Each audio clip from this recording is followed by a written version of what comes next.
Hello, welcome everyone. This is a Year of Shame 10 production. This is a blah blah blah episode.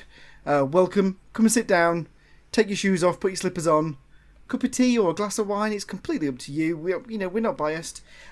This episode we have the gracious presence of a previous host with us who we've been looking forward to speaking to and picking the brains of for a little while now, and I'm going to go around and introduce who we're with and save the kind of the suspense if you've not read the title of the podcast episode, which usually gives it away anyway. I don't know why we try and do this. So first and foremost, my regular hosts, welcome. Dave, how are you, mate? Are you all right? Hello, everyone. Yep, absolutely fine. Got a bit of that winter flu like most people, but all good. Isn't it awful? And just look at him on his birthday. Of all the, people should be in pubs, should be with families. You know what? He's got dedication coming out of his fucking pores. This guy, Matthew Moore. Happy birthday, birthday boy. How are you doing, mate? I'm alright, mate. It's what happens when you have a birthday so close to Christmas and New Year. After 44 of them, you realise nobody wants to do anything on the 5th of fucking January. They're too skint. They're just too skint and still recovering from fucking New Year. Welcome. Anyway, and look at her. Cath, how are you doing? Are you okay? Yep, I'm good. Hello, shitlords. How are you all doing? Shit. Right, get off that. This is going to be fun. You're a little bit under the weather as well, aren't you, Cath, at the moment?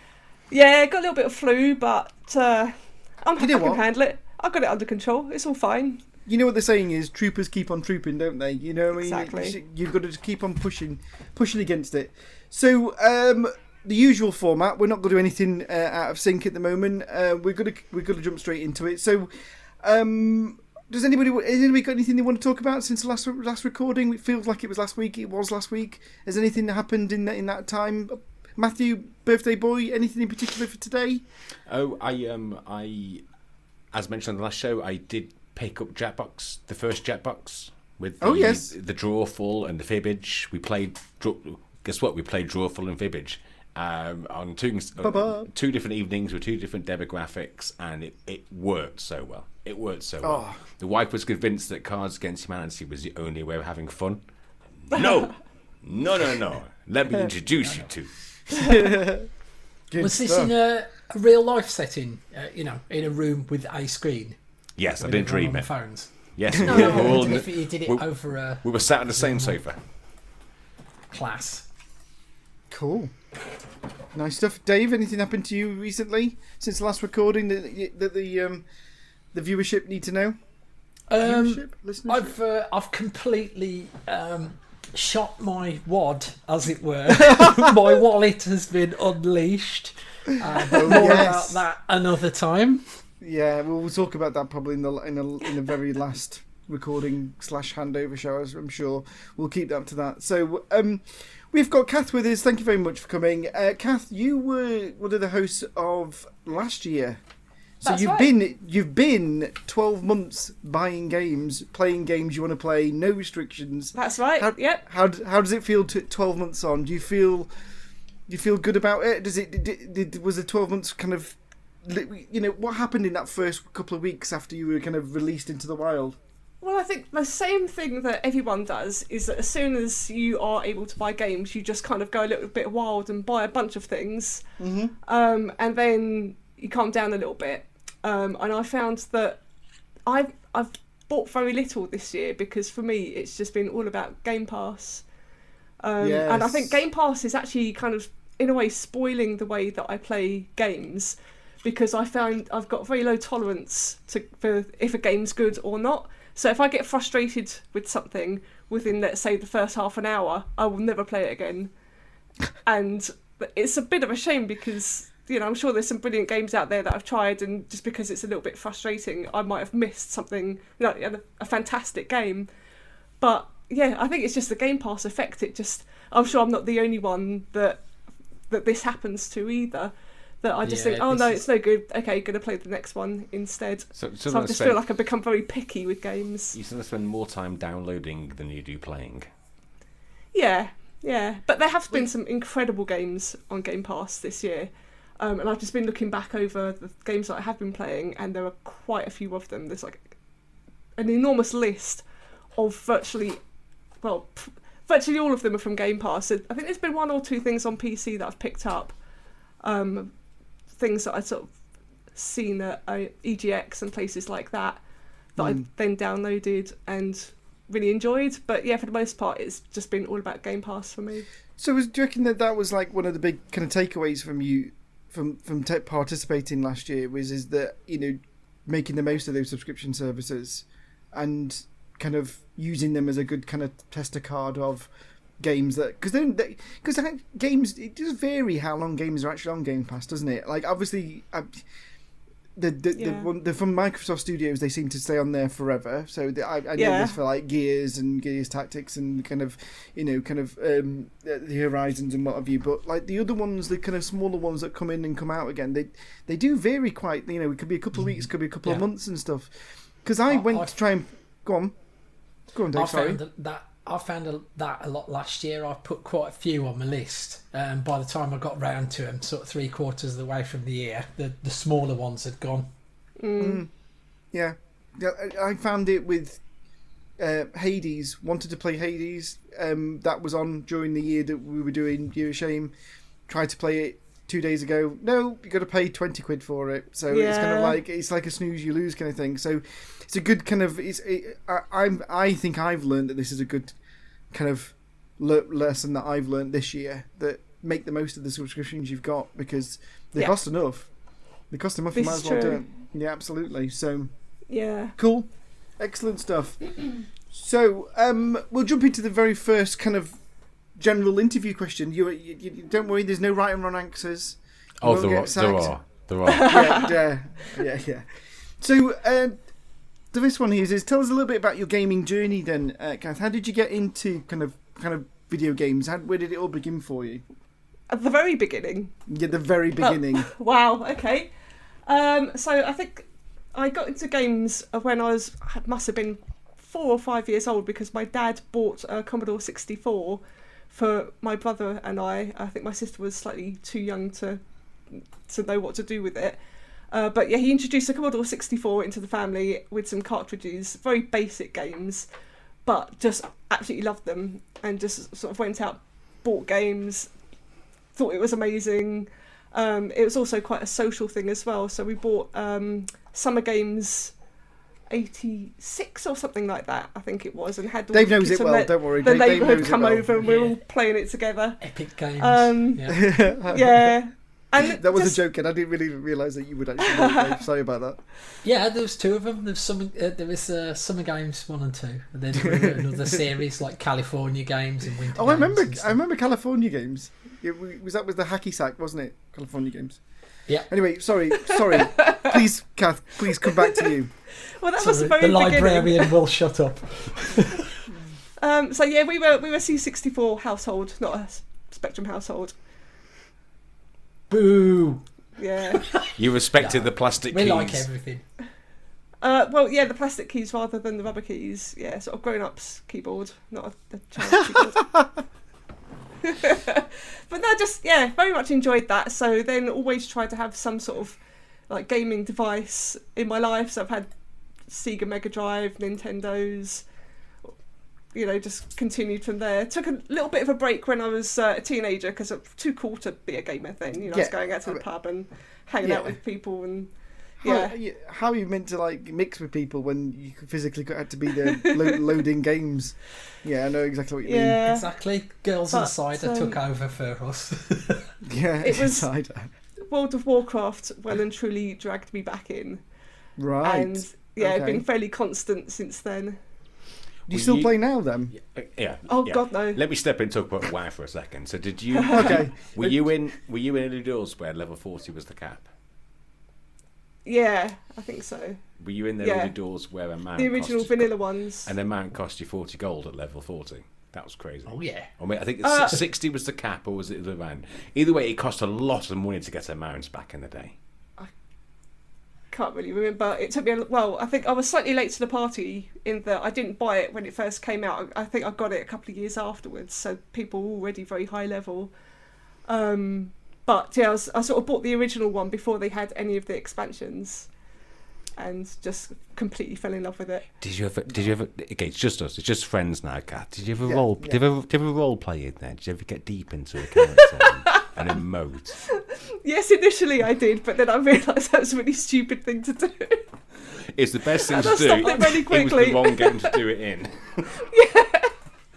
I did as well. I used to play on a roleplay server as that, which was a bit of a problem, seeing as I played pretty much the only female orc warrior I've ever seen. And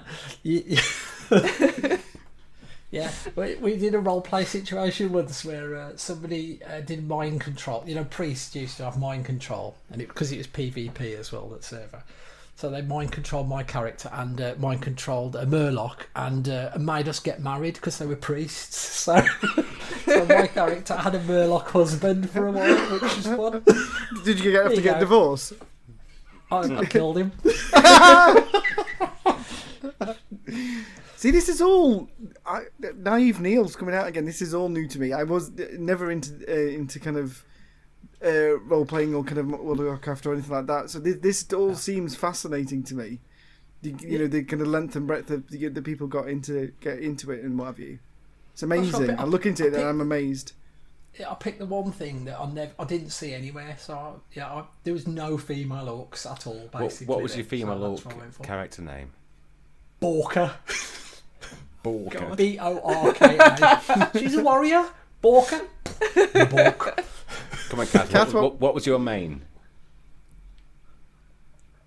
What was my main? Yeah. So I had a female orc, shaman. Was it the class or the name? The name was Zalonica.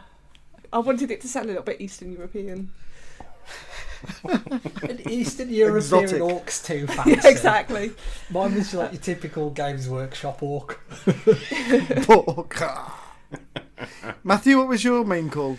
I was so annoyed because I chose a really cool name for a dark elf hunter called Darko. It was in Danny Darko, and I deleted it and then tried to create him again. And some other person took the name because they I so thought since you were going then. to say you got censored. Yeah, I was wondering if someone was going to complain about the name or something. This a bit of was a 10 risky name, years that ago. one. This was fine. Remember back in 10 years ago? Ever since that point, whenever they would put a new server online, me and a bunch of people we would know would go on and just register new characters, like just a bullshit default human warrior, just to pinch the name. So as soon as a new server comes up, right, white human warrior called Arnie. Thank you very much. Move on. Do you not play? Yeah, do you they play, were good days. Do you play any? Do you play it still, Cath? Did you say? Do you still play it now? No, I stopped a while ago now. It all got a bit serious and intense, and people got a bit upset if you didn't take it seriously enough. Oh wow! And it sort of became a second job. And I just didn't. I mean, I was playing it for fun and just to sort of hang out with people online, but people just took it way too seriously and just made it quite stressful. And I just thought, no, actually, I need to stop. This is not fun anymore. They're meant to be fun, aren't they? You They're want meant to to get be yourself a escapism. Murloc husband. Yeah, I don't know. great People fun. do take it seriously. You know, they spend a lot of time building a character and learning particular fights and stuff like that. So, you know, I understand that, you know, why people take it seriously. But the guild that I was in is supposed to be sort of casual gamers who play to have fun, and you have a beer and stuff like that and just hang out together. But it just sort Sounds of changed perfect. and it became a lot less fun than it had been initially. Yeah, it sounds great, Neale, until someone tells you to be main healer, and you're like, "What? I'm two sheets to the wind." Definitely sounds something like they'd asked me to do. Neale, you stick in the back. Stay to the back. You can't collect any loot. That you'll wait your turn, Yeah. okay? That kind of thing. Don't stand in the fire. Yeah, or get told to heal people better as well. That was another It's quite thing that simple. I particularly liked being told. If the healer dies, it's the tank's fault, and if the tank dies, it's the healer's fault. Between the two of them, they're both terrible. Yeah, and the DPS always stand in a fire. So yeah, Exactly. don't miss it much. But yeah, so I played for quite a long time. I think I played for about 10 years. I went through quite a few of the expansions and got to know the people in the guild quite well. So we met up occasionally. Oh, nice. So that was really nice to meet a group of people that actually see them in the flesh for the first time, which is kind of weird. You recognise the voice, but then, the person isn't quite how you imagine them to be. He's not got green skin. Exactly, yeah. Yeah. So a bit like with me and with everybody I've met online, do you struggle to separate what your moniker is for them compared to their real name?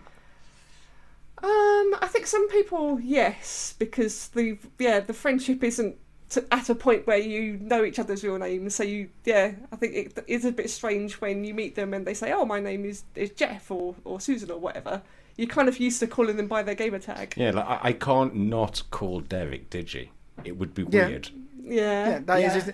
But it's the same thing that people still call me Baron. I've known them, I've met them for 10 years, every year for 10 years, and people still, to my face, they still call me Baron, and it's absolutely. I still turn around and answer to it, kind of thing. But yeah, it is strange. It is weird. It's one of those things. I think it's quite sweet. Yeah, it's good. It is when you've got a good name. If you choose poorly, like Matthew might have did. I can't even think of. I don't want to offend anybody out there that's actually got a shit fucking. It's probably name. a pronoun these days. Well, this is it. And yeah, it probably is. I'll definitely put my both feet and elbows right in my mouth if I tried to make a joke about anything. Okay, so based on that though, we're kind of meeting up with those. It kind of flows nicely into the kind of next question. How did you get involved in Midlife Gamer then, Cath? What was your first couple of steps into this community?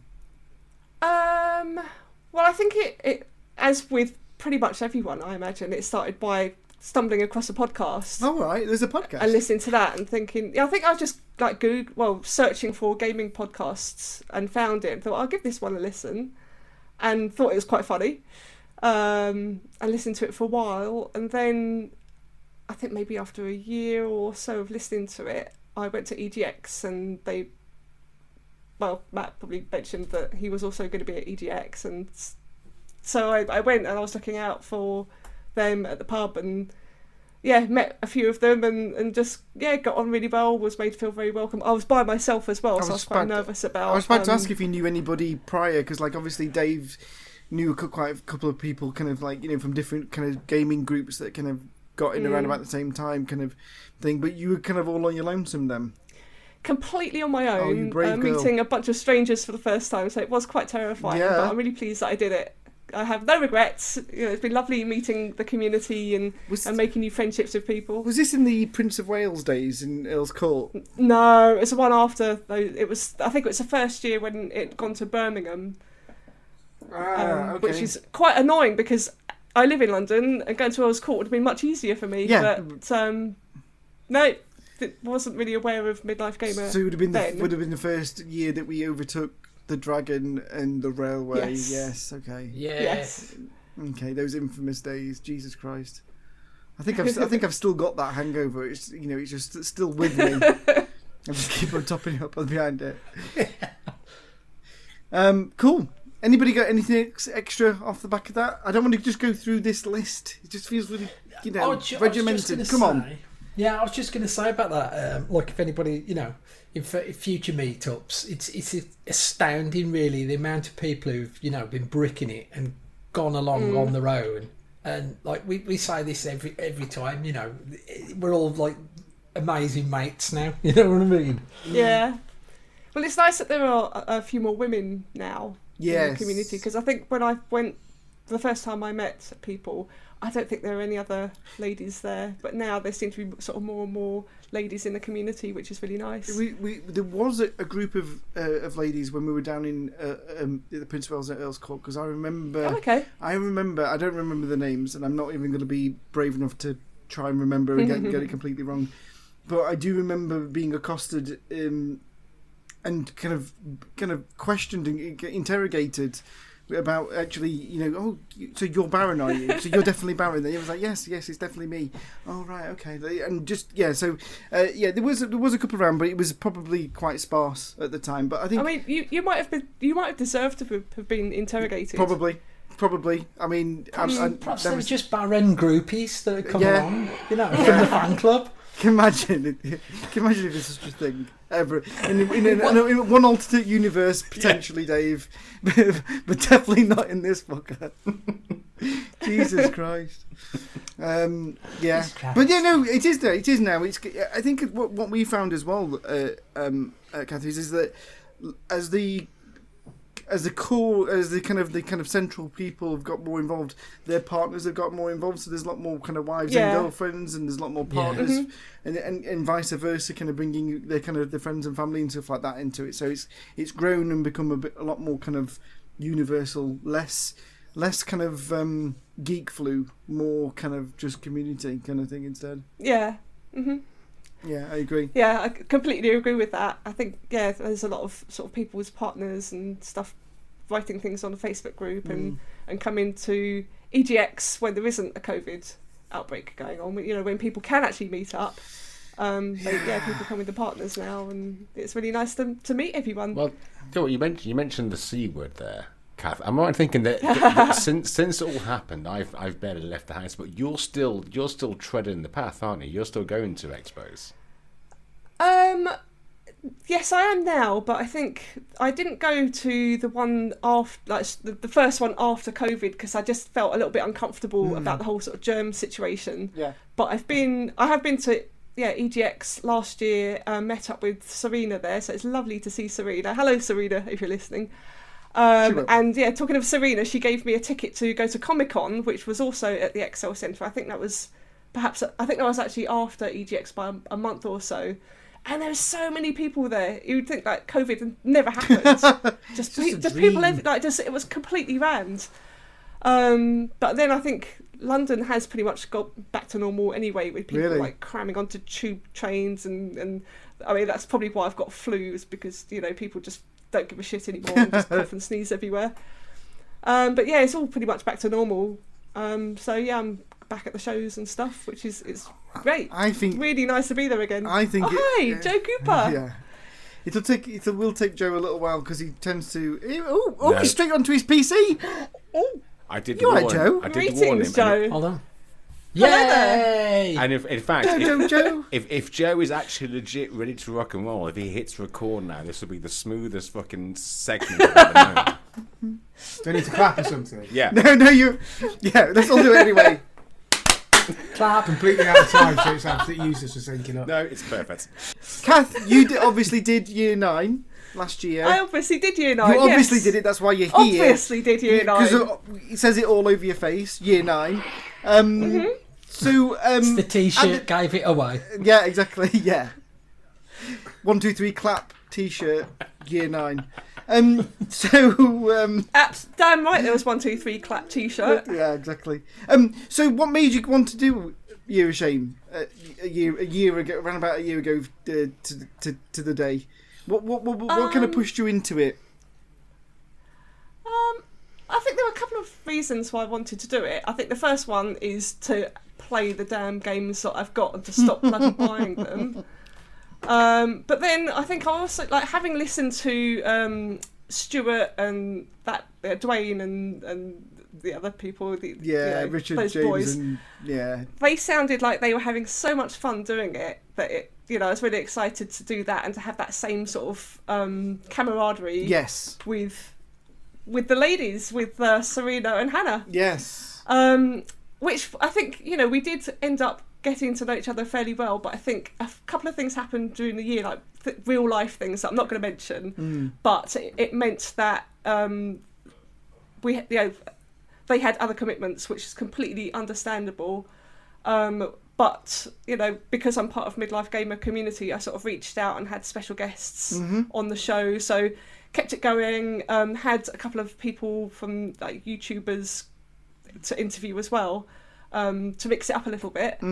But yeah, so I guess that was another reason, was I was just kind of curious to make a podcast as well, because it's something that I've not done before. Yes, and yeah, I like making videos and editing sound and stuff, although I don't anymore, having had to do 12 shows in a year. But realised what a chore it can be. But no, it's a lot of fun, and it's lovely recording with the ladies, and I hope that they're doing well. Yeah, and I think they're probably my main reasons why I wanted to do it. Oh, that's awesome. So did you have quite a big pile of shame to go through then? Was it just a lot of... Because obviously this is kind of talking, kind of, Game Pass was around, so obviously there was that kind of description, but did you have that kind of towering piles of games around you that were just making you feel a bit weak and just keep on buying new ones and not playing the old ones? So I thought that it was a fairly reasonable tower, but then having become aware of other people, I think Dave, you're in particular, unbelievable list of games. Dave is omnipotent. Completely dwarfed my list. Dave is omnipotent. Dave's list of games he's played this year dwarfs my list at any point. Yeah, exactly. And we're talking on the 4th of January. Yeah. Dave we is... were talking about this earlier. I've is managed huge. to finish 4 games so far this year. Oh my god, where do you get the time? I know, this is what I've been saying all year. He's like, I don't understand. He's got a second head with a second pair of eyes and a pair of arms. He's got to. Like, I think he just tickles the time hand and gets a bit yeah, extra. there you go. Exactly. He tickles the time hand stomach, goes back 6 months, gets to play him again. Unbelievable. He's been doing Year of Shame, and he's still been maxing out the gamer score. Yeah. Sort of calendar every month. Yeah. He's at the top, and I'm thinking, how is he at the top? He's only got a limited number of games he can play, and yet consistently in that number one spot. He's got a script to do that. Nah, it's all about, like I said, you go on how long to beat, you look at how short it is, and you go for that one. So you had a lot of games you wanted to play then, when there were some like big hitters that you felt that you were behind the times on and things like that. Well, maybe not that I was behind the times, but games that I was really hyped about, like Red Dead Redemption 2, like a bunch of Assassin's Creed, just loads of cool sort of open world games.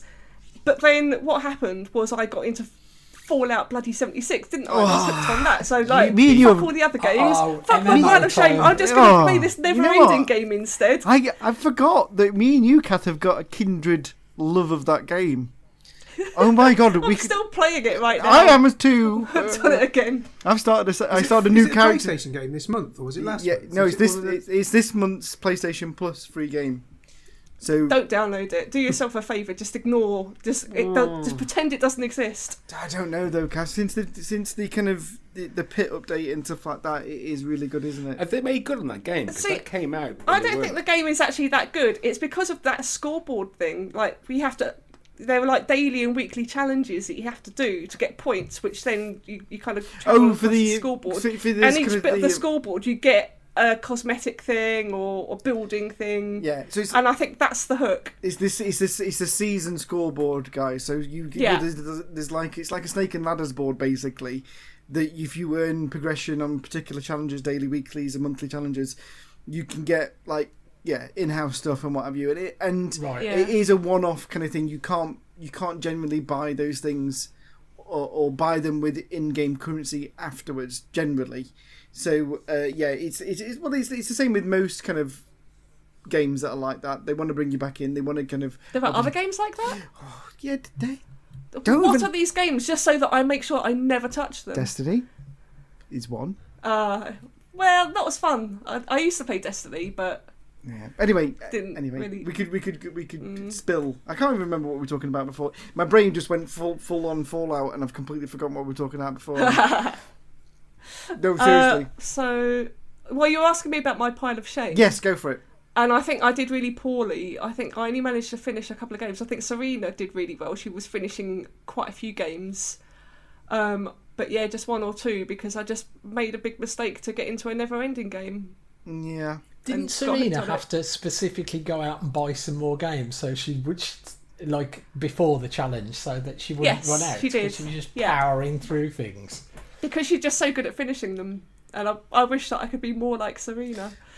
I don't know what I've been saying that, Dave, that tactic. I've seen quite a lot of people on Steam who I don't know whether they're in next year's challenge or not, going out and stockpiling games. I don't know if it's because there's a sale on, but I'm suspicious. Probably. I'm suspicious. I'm looking at people on my Steam friend list going, Are you on next year? Because you seem You're to be buying buying a lot. You're buying 12 games at a time. That's strange.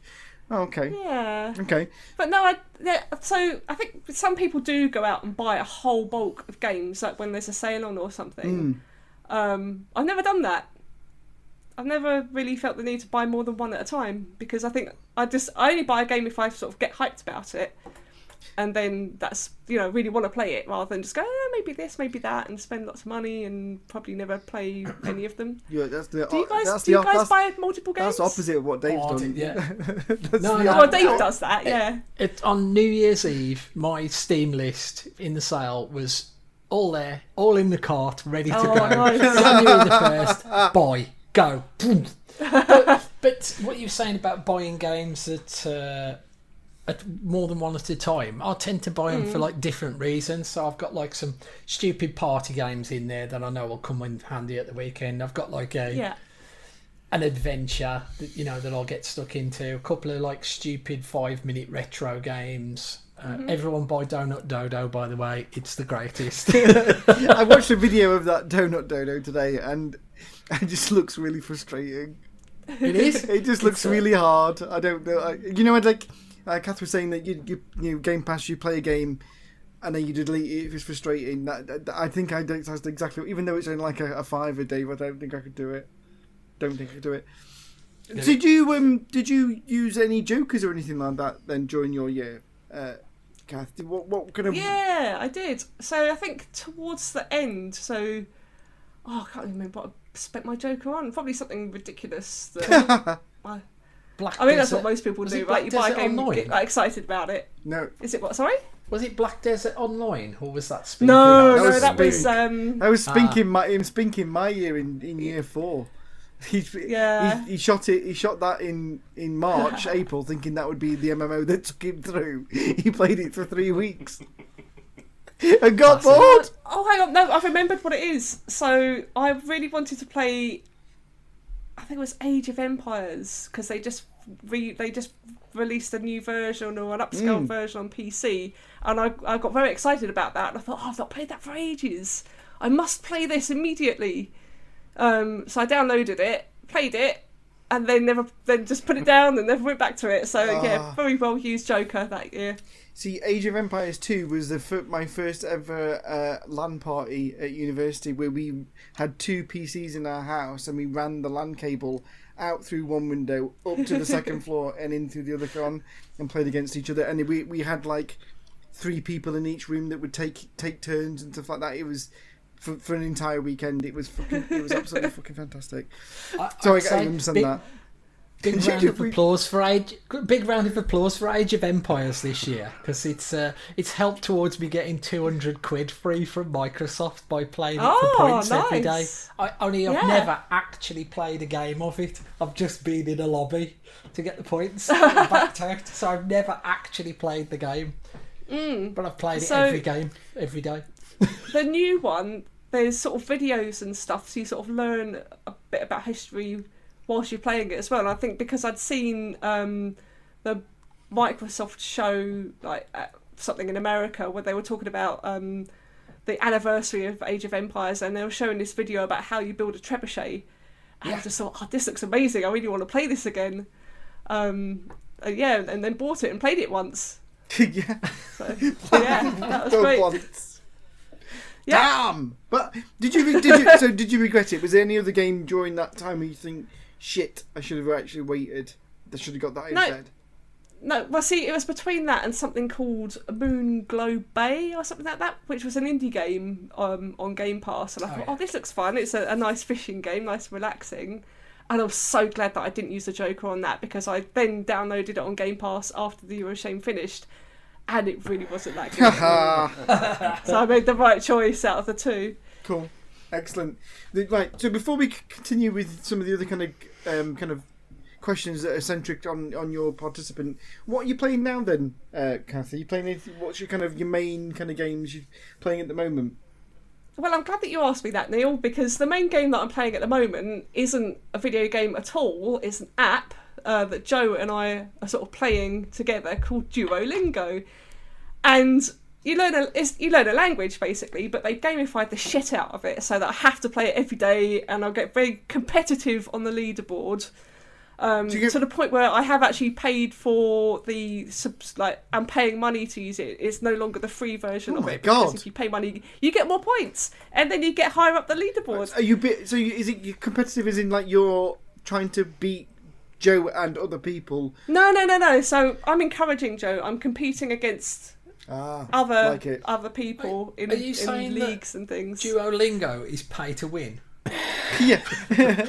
I guess it kind of is. Senor. Because when you pay money, you get unlimited lives. So basically, you learn a bunch of words, and then you have to kind of type them out or say them or something. And you're only allowed to make 3 mistakes in the free version. And the longer you're doing it, the harder it gets, because you obviously learn more and more words as you go.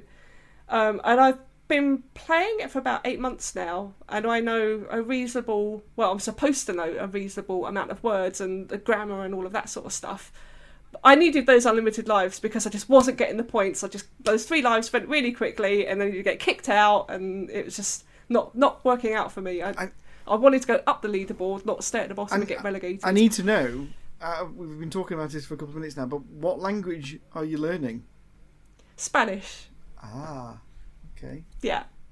And is that the same, Joe? I forget. You're doing a different language, aren't you, Joe? You're doing Welsh. Doing Dysgu Cymraeg. Okay. Who knows what he just said to us? No He's idea. probably insulted us all. Welsh, you bunch of twats. Yeah. It's probably Dick what he said. lords or something like that. It probably comes as a bunch of dick lords. Yeah. Who knows?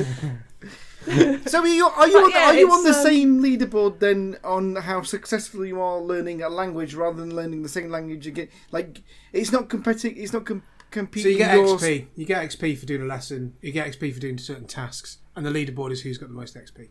Okay. So that's how it sort of levels everything out. So it's not like you're better at Spanish than. What's this? No. Okay. And it's all week by week, so it's whoever's done the most in a week.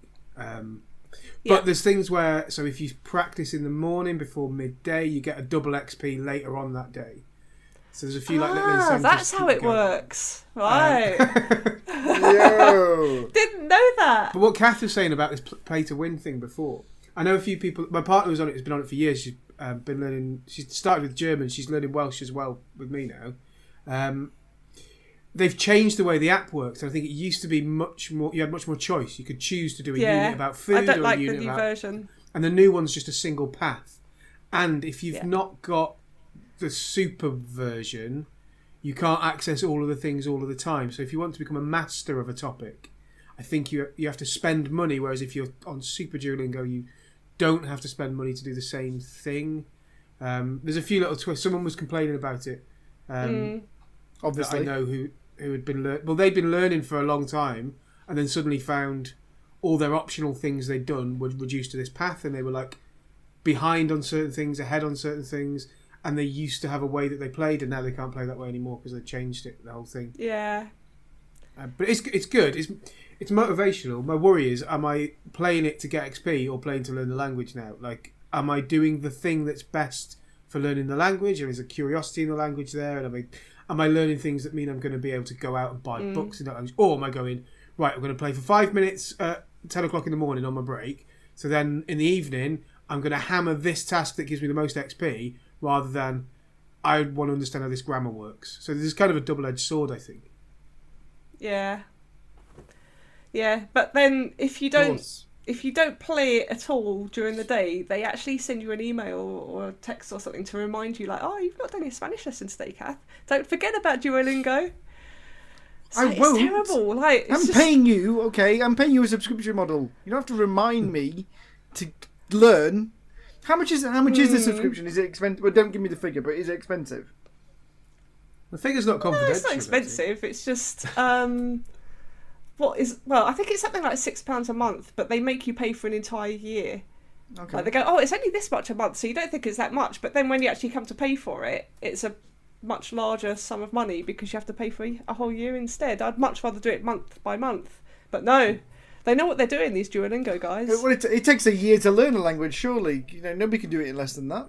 or longer, or shorter, or whatever. There was a sale on it New Year because Helen nearly signed up for it, and it's about 60% off. It's quite a big sale on for individual ones, and we looked at getting a membership. This might have actually ended up being my joker, by the way, because I did it on a student one. I got 2 months free. Technically, I am a student despite my lack of studies. That might have been my joker. What? You're announcing this after we finished? I think I announced it in one of the podcasts, but everyone was too pissed to realise. Good point. Okay, let you off. But what I was going to say about Duolingo, because I was sort of thinking about if you ask me like what my game of the year is or something like that, I think it has to be that, just because I'm having to do it every day. But I watched a show, Charlie Brooker's show, a couple of years ago about, I think it's like top 100 games. I he was remember going this. through, and it was just a bit of nostalgia. Yeah. And the number one game was Twitter, Yep. Yeah. which was a bit of a surprise. But no, Twitter has been knocked off the top spot as far as I'm concerned. It's Duolingo for sure. Yeah, or the other one that people are migrating from Twitter to. Can't remember what it's called now. Mastodon. There you go. It's either that or that one. Yeah, no, I remember that. Pterodactyl. Yeah. Yeah, I remember that program. Yeah. I remember that program because I remember being a little bit surprised that Twitter was number one. I was kind of fully expecting something else, but It's just a bit of an anticlimax as well. I was Yeah. thinking, Yeah. what is the most amazing game? You know, I'm very excited to know what it is. Have I played it? How do I feel about it? Fucking Twitter. I Do remember me a what it was favour. now. That's not a game. Wasn't it when Social media Video- platform. what's up, Dave? I was going to say, wasn't it called like How Video Games Changed the World or something like that? And then he did another one that was like, he does Charlie Brooker's screen wipes.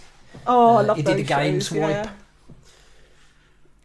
I'm pretty sure it was a top 100 because I was really disappointed with it, the number one being Twitter. I mean, he gave a good reason why, but I just thought, come on, it's not a game. Come on. Social media platform. We had respect for you, Charlie. Now you've just dashed it. Mm.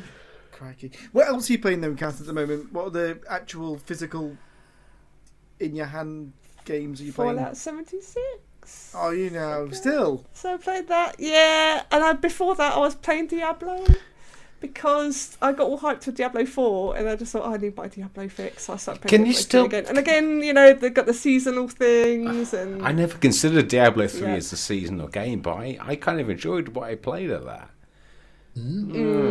I'll wait for 4. I'll wait for 4. I'm buying 4, definitely. Yeah, I'm gonna definitely jumping in I with both can't feet wait to 4. for. I think I might take a week off work. I'm so excited about It is definitely this Trouble year, is, it isn't it? won't work the first week, will it? It's like all game. This is true, yeah. It'll probably be full of bugs and things, which We're is full in a waiting Is it queue. a bit shit. Is it due this year? It's Yeah. in June. I think they've actually given a date, Oh, but I can't remember what the exact date is. Yeah. But they've said June 2023. okay. Broken version. Here you go. Six months later, correct version. September So- 2024. Which means it'll probably come out at Christmas. whoever- Playable version, December. Whoever's on Year of Shame Yeah. in 2023 is probably going to play the best version of that game when they get around Yeah. to it. Yeah. This is the thing, because there's a lot of games coming out this year in 2023. A lot of good, massive games. And initially, it would put you off to think, well, actually, oh shit, I'm missing out. Well, actually, if the last 5 years has taught us anything, is wait 6 months, because not only will it be the most patched version Yeah. that will work, it's also Yeah. at a cheaper price. You only have to look at Cyberpunk as an example of what's happened in the last couple of years. Yeah, very true. For that. So I think a word to next year is don't panic. It'll be fine. But then, so when I was doing the Year of Shame, I thought Diablo 4 was going to come out in the autumn, which is why I was holding on to my my Joker. But then thankfully it got pushed back, and I thought, oh, okay, it's going to be in the spring 2022. But yeah, they've just been pushed it back and back and back. You've all got phones, But- haven't and now you? it's gonna wasn't be that June. wasn't that the massive Yes. disappointment announcement where they was meant to they were meant to announce it, and he was like, no, we're doing a mobile version. I love the fact that yeah, God Which awful was as well. rubbish. I love the fact that it's only people who are doing the Year of Shame who get who are happy when a game gets announced, or so it gets delayed for the sort of 3 or 4 Delayed, months. Oh, brilliant! Yeah. Yeah, Yeah. I certainly was. Yeah, I think we all were, Cath. yeah. Excellent. Cath, I would like. Oh, sorry. Have you finished talking about your game? So I just wanted to mention one other game that I've played this recently, but it's on Game Pass. It's called Pentiment, and I know that IGN have been hyping it quite a lot, but it is a brilliant game. So if you've got Game Pass, I highly recommend that you check it out. It's a really interesting story. There's no dialogue, you're just reading text on the screen, but you get really invested in the characters and you're trying to solve a couple of voiders. So it's a good one. Check it out. Cannot wait. Is that that's the Obsidian one, isn't it? Yeah, I think so. Okay. Medieval Moider. Right now, because I can and it's allowed, I've just clicked install. Good for you, Neale. We watch Neale's camera quality go to shit. Exactly. I've gone far.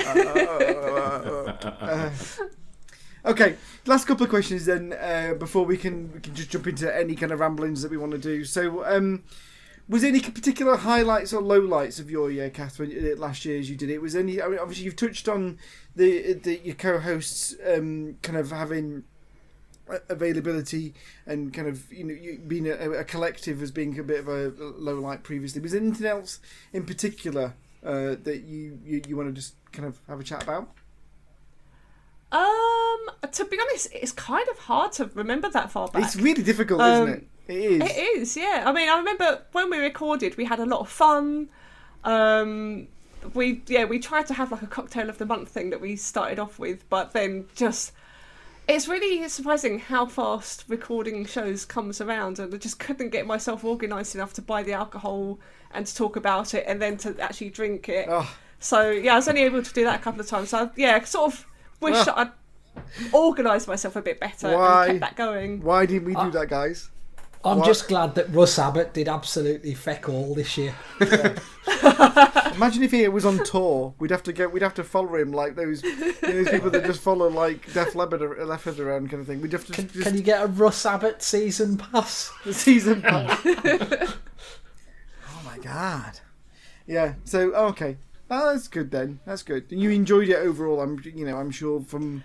I had a great time. I really loved doing it. It was just really fun recording a podcast and putting in all the sort of the sound effects and stuff like that. It's a really nice experience and lovely to get to know Serena and Hannah, which I mentioned earlier on. It's really nice to sort of bond with them a bit more and get to know them as sort of people rather than just people that I see at EGX and maybe have a beer with, sort of know more about their lives and stuff. Oh, awesome. So that was really nice, yeah. Did it change the way that you spend then? You mentioned at the top of the kind of when we talked about your involvement, you now kind of lean on Games Pass for a lot of the kind of things.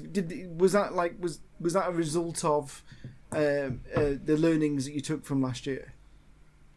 No, I didn't learn anything. Hey! I just came back to my old habits of buying something, getting excited about it, buying it, and then playing it, and then going, but there's Fallout 76 or there's Diablo 3, and then forget about the new shiny thing. So no, I didn't learn a damn thing, but it was a great experience. I am absolutely punching myself in the genitalia that we haven't played Fallout 76 together, Cath. I'm absolutely really annoyed about this because there's not many of us out there in this community that play that game. And probably for why have we not played together? Because it's beautiful. Right, okay. Last question. Yep. That's less scripted question anyway. Mm-hmm. Would you do it again? Well, I very nearly did do it again. So yeah, Jace he mentioned that he was going to do it. I think he mentioned it on the Facebook group, and I don't think he got much response. And I just thought, actually, it'd be really fun to do You're a Shame with Jace. So I kind of messaged him and said, I'm interested in getting involved as well. But quite a few other people then sort of wanted to join in, and I just thought, oh, okay, well, I've literally done it the year before last, so people probably don't want to hear my stupid voice again. That's a lie. So let other people do it instead. I'm not having it. No. You should have stuck to your guns, Cath. You should have. But also because maybe I've done my time. I mean, I think this is Jace's third time or something, so he's don't know what the hell's what happened to his brain that made him want to do it again. Yeah. But best of luck to the guy. But Diablo's coming out and lots of brilliant games this year. So thank God other people wanted to do it with him, because now I don't have to. See, the thing is, if you know Jace, like we all know Jace is a highly competitive person, and leaderboards is his He life. certainly is. And him doing it a third time takes him to the top of the leaderboard of people that have done this. Yeah. Are we breaking massive news right now? I'm just assuming that as the editor, someone's going to be bleeping this name out every single time. Yeah. Well, he did officially. He's got Has he not been announced yet? He's got a tiny cock. He does the fucking head in. The thing is, though, he's basically announced on the Facebook page that It's on Facebook. Yeah, he said, "I am doing Year of Shame. Does anyone want to join me?" Yeah, exactly. I don't think it's a secret that he's doing So it. I don't think it's he's definitely Subject to interview and final confirmation, isn't it? He has to pass the interview with us guys, right? Yeah. Dave is waving his hand. I think Dave wants to say something. All I was going to say is, now that you've said that you're not going to be doing it, can I please do a request? Can you and your brother please do some more streams, because they were amazing. Thank you very much. That's very kind of you. Your Bloodborne stream, I covered my desk in drink while laughing. I missed this. Murder pigeons and so on. I'm so really sorry, and apologies, Cath, but I missed this kind of. Was this content that you were doing throughout your year last year then? So the videos that I was doing when I was doing the Year of Shame, and I can't even remember why I did the Bloodborne video, but for some reason, I think it's like a rite of passage or something that you have to play Bloodborne and stream it, and I'm really shit at it, and was just sort of panicking and running around just being panicked by everything. But yeah, I did enjoy streaming with my brother. We streamed The Division mostly. We were playing that and having just chats about stuff while we're streaming it. But I think the reason why I stopped was because I did this stream of the remake of Final Fantasy... 7? Oh, that's it, the 7th one. And I was so appallingly bad at it. I was just embarrassed at how badly I played it. And I just thought, I can't. I've got to stop streaming because I'm no good at these games, and it's just people make money watching me play it. People make serious cash about being different at playing games. Like being bad at. There's being different, and there's being so bad at it that it's painful. There's to people watch. out there, Cath, who are trying to study how to be like that, and you got it naturally. You got a natural flair of being. That's not how I want to market myself, though. I want to market myself as someone who's actually reasonably good at games and quite entertaining to watch. Look at how well she plays this game. I stopped doing that a long Not time someone's ago. like, what the fuck is she doing? Why is she doing that? I'm terrible. I am awful at video games. And to be fair, as a Twitch viewer, I don't tune into games to see people play them good. I tune into personalities. That's what it was to be all entertained. about. Yeah. Kath's got this gift for she could just talk over the top of it and keep it interesting. But that's part of the problem, because I'm trying to doing the talking bit. So when I first did the Bloodborne stream, I was clicking on things to see what the instructions were, but because I was also talking about it, nothing actually goes into your brain. You're just literally reading something, and you're so preoccupied by talking, it's incredibly hard to actually understand what's going on and to take in the instructions. So I didn't know what the hell I was doing, and I didn't know how to get up the cemetery. And I think Matt actually said, it's either Matt or you, Dave, said, Cath, you need to do this. He actually put it in the chat. So I was like, right, thank you. This is how I do it. And was able to actually get into the game that way. But I was just, reading and sort of commentating on what I'm doing and why I'm doing it. I just couldn't figure out what to do. Did you get far in the game? Did I what? Sorry? Did you get far into Bloodborne? Did you progress? Because it's no. I think I streamed it once and realised that this really is not the game for me. Oh yeah. I mean, only saying that because I've tried Bloodborne a couple of times, and I think I probably got to the same. Okay. I think I probably got to the same sections or just past where you were, Cath, and you got exactly the same thing. I am terrible at this. There's no pointing here. But I don't have the patience for it either. I know a lot of people love it, and you know you get defeated, but you just keep trying, and you learn the dance and the routines, and you know when to sort of block and stuff like that. Yeah. But I'm not a patient person, and you know if I die too many times, then I'm never gonna Fuck play it. a game. You're like me, Cath. If Exactly. you're parrying, you're not attacking. Yeah, I want to mash them buttons and spank that boss. I don't want to be like rolling around and blocking and just that's not fighting.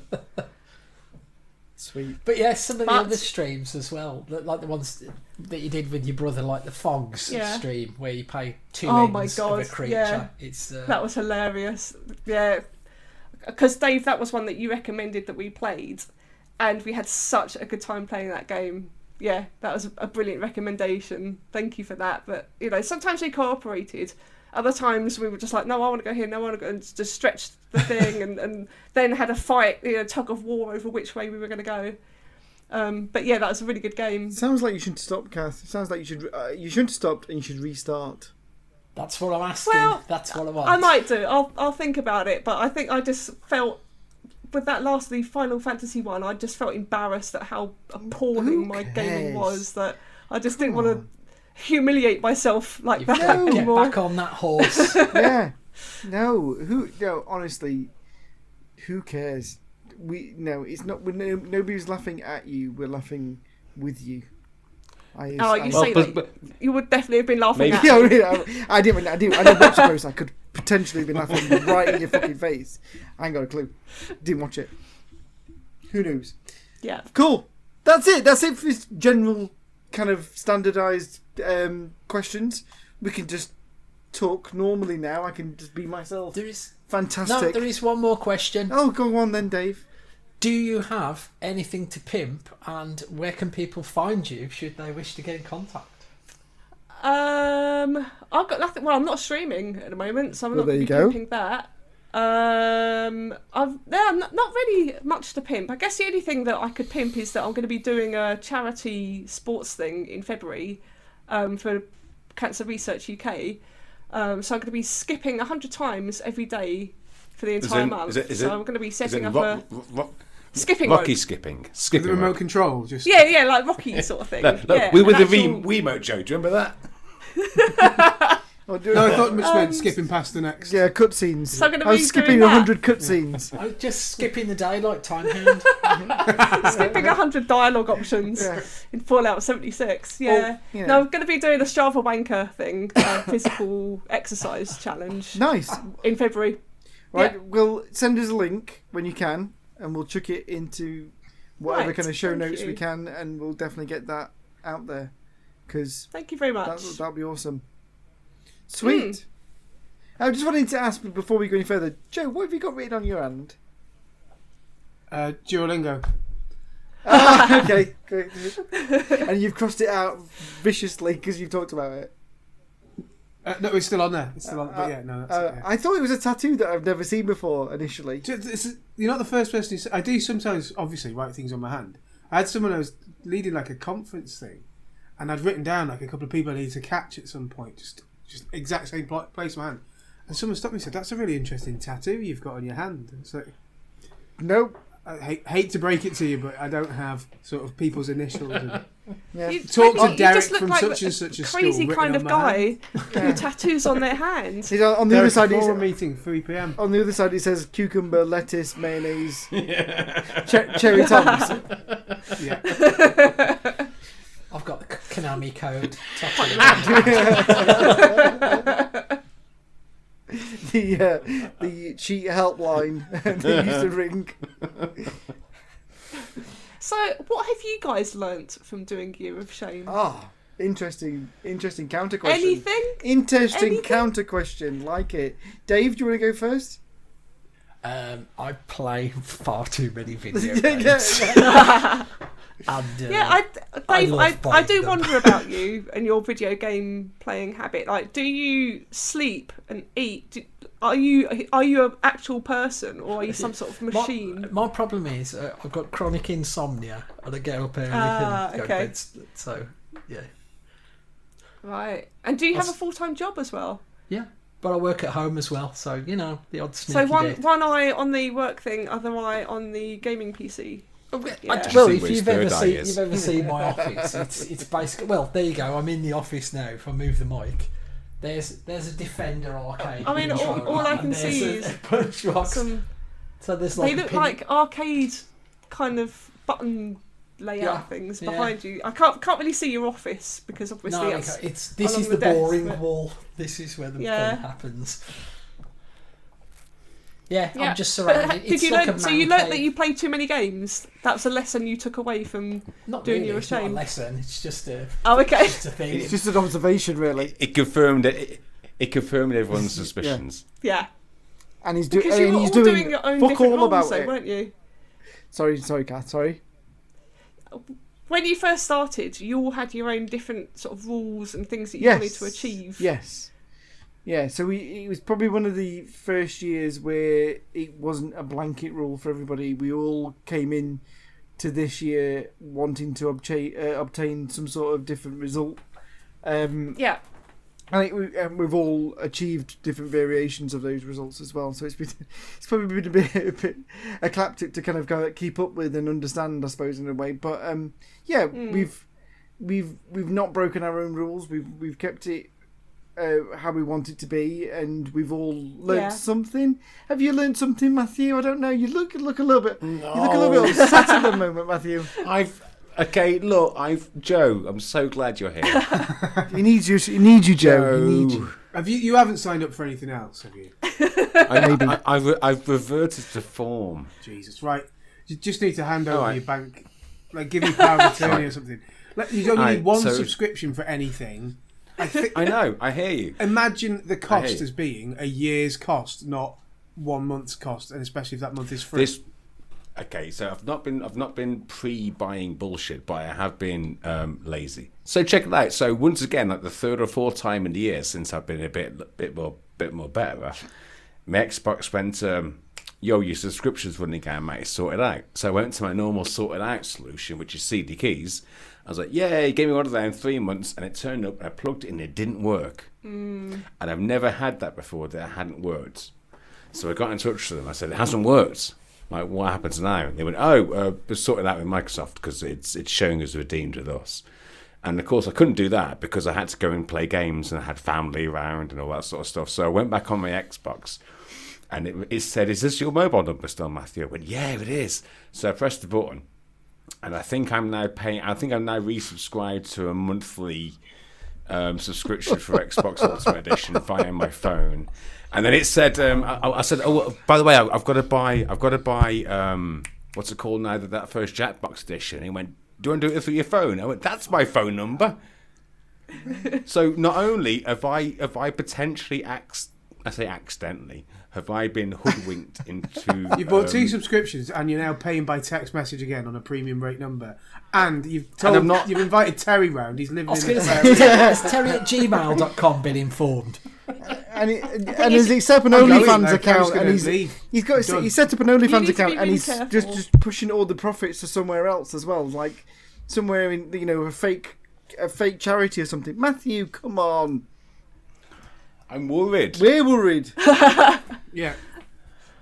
So be careful with trying to get refunds, because I had a problem where I actually got blacklisted from PlayStation for a bit because I bought some DLC for Destiny and it wasn't at all as advertised, so I wanted a refund and PlayStation wouldn't give me the refund, so I got a refund through PayPal instead, which upset PlayStation and they blacklisted me until I returned the money to them. I've done the same thing, but they didn't blacklist me.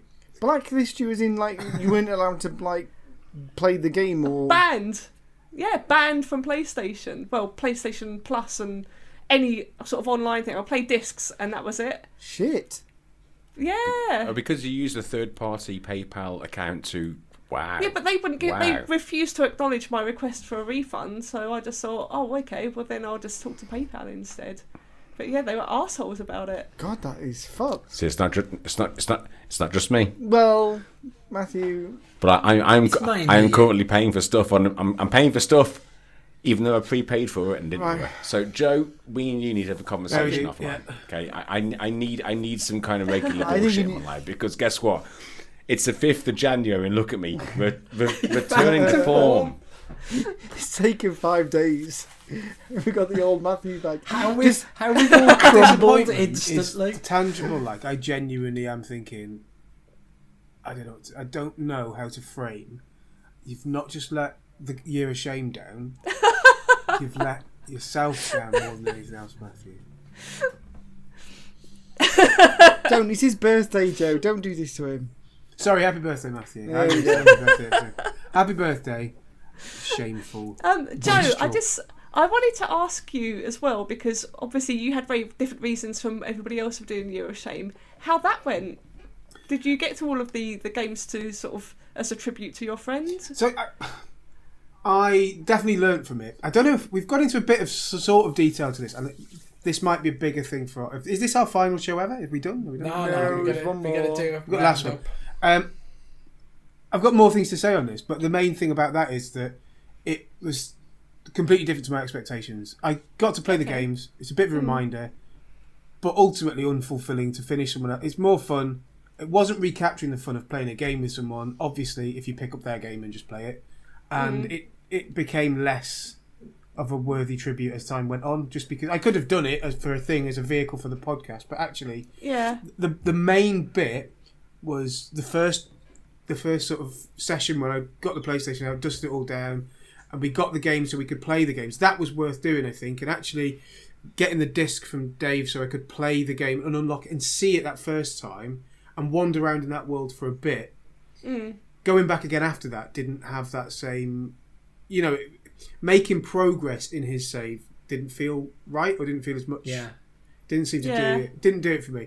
Whereas playing the games that he'd recommended. So the reason I played The Witcher was from him. So carrying on playing The Witcher was great. I am going to play God of War because it's among many of the games that he said best game ever, and I'm hooked now. I've played it. So that didn't go the way I expected it to, I suppose. But then if I'd thought on a bit, maybe I would have expected that from it. I did find there's some old great golden moments when I found he'd put himself into one of the old Game Boy camera mini games, and so playing that was amazing. That was just that sort of delightful surprise. That was really Yeah. good. But there isn't. You don't leave much of your personality behind in God No, of of War, course The not. Witcher, and all of those things. You don't. They're not. If it was something like Animal Crossing, maybe, but he didn't play that. So, Yeah. Not like a Minecraft world or something, Minecraft or something, where yeah. you could go and walk around. Yeah. but the main thing I'm talking about, like learning from this, one of the things I've sort of learned is the way I normally play games is the way that a lot of people end up playing them after the Year of Shame, where they just kind of play one at a time anyway, and don't. Like, I guess similar to what you were saying before, Kath, and don't bulk buy loads and have loads of them. I found having a to-do list of games sapped so much of the joy from it for me. Yeah. That it just wasn't for me. But I'm not the kind of person who spreadsheets the games, keeps a list of games or anything. I just play it on a whim, and then But that's it's an unnatural way to play a game, isn't it? But other people, I When you think, play get a a lot game, out you of pick it. it. Like you look at your Either games, you way. pick it up, go, yeah, this one. You're not looking at a spreadsheet or anything like that, or any sort of Yeah. leaderboard, because that isn't fun. Well, I mean, I say it isn't fun. Obviously it works for me for Duolingo, but generally for most people that's not fun. You just play how the game that is how you're feeling at that moment, and you're going to feel differently from one day to the next. So maybe you're not going to be playing the same game consistently for a month. You're going to be, if you have a shit day at work, you want to come home, you want to shoot something. Maybe you have a great day at work, you want to do something a bit more peaceful. You mix it up a bit, but I think when you do Year of Shame, you kind of fixate on playing the games to the end, and I think it's kind of unnatural playing it that way. Would you agree? Yeah. Yes, 100%. I think, but I think other people might. I think there are people who get a big kick out of ticking off the to-do list and everything. Yeah. But it's not for me. It's not for me. No, I agree. I did that to a degree. I've had my spreadsheet and kept a record of things, but what I noticed is I didn't care what was on it. I just played whatever I felt like playing that month. To be honest, as you know. Did you enjoy documenting it? Yeah. I liked building a library. I liked seeing what I could potentially play, what I did is I hooked everything into GOG Galaxy, good old games, and you could hook every single account in. Then you could hook in, PlayStation, Xbox, Ubisoft, Epic, everything except Nintendo, basically. So Yeah. I got it. I exported a humongous list of literally every game I owned, which was like 2,500 or something like that. So I picked about 20 and put them on each tab, like, you know, for PlayStation, Switch, whatever. So I did start, and it has reminded me, and it's made me go back to some of them. But I've certainly not gone, oh God, I've got to play this next. Because 90% of the time I was like, right, I fancy playing Jet Set Willy or something sad. Do you know what I mean? Especially because I played Elden Ring, and it sapped the life out of me to play anything longer than about 5 minutes for a good 6 months. Yeah. So I just played whatever I fancy. Yeah. But I like ticking them off, so yeah. Yeah. I've got a good total at the end, really. Cool beans. I think we're almost done, aren't we, guys? And girls, are we? It's one of those shows where I could either finish it now or talk for another 5 hours. Yeah. I've got to disappear because I don't know who's the last one in, first one out. It's me. But I've actually got to disappear in a minute or two. So Yeah, well, let's wrap it up then. We would normally at this point do ask the guest to do some domestics for us, but you know what? Nah, sorry, Nah. I'm not gonna. Even if Don't you bother. ask me, I'm not doing It's it. no longer our podcast; it belongs to somebody else. Don't So find some Podcast. consistency now, everyone. bollocks to that shit. In Our Time by Melvin Bragg's quite good. Listen to that instead. Yeah. Learn something. So And what's the phrase, Joe? Dislike, unsubscribe. See you again. see you around, maybe. Who knows? Who cares? Yeah, get lost. Get lost.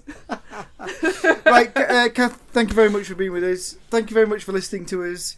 You're probably only going to hear our voices collectively probably one more time. I think that's the plan in the next couple of weeks. But that will be more of a kind of passing the baton kind of show. But just from everybody, I think I want to thank Cath for her time and patience with us tonight, fighting through illness. It's not nice to have, but thank you very much, Cath. Thank you for joining us. Cheers, Yeah, Kath. thank you for inviting me. That's an hour I'll never get back. Yeah, there you go. There you go. Oh, Don't know why we bother. And thank you for everybody else for listening. And look forward to talking to you again. Bye, everybody. See ya. bye. Bye.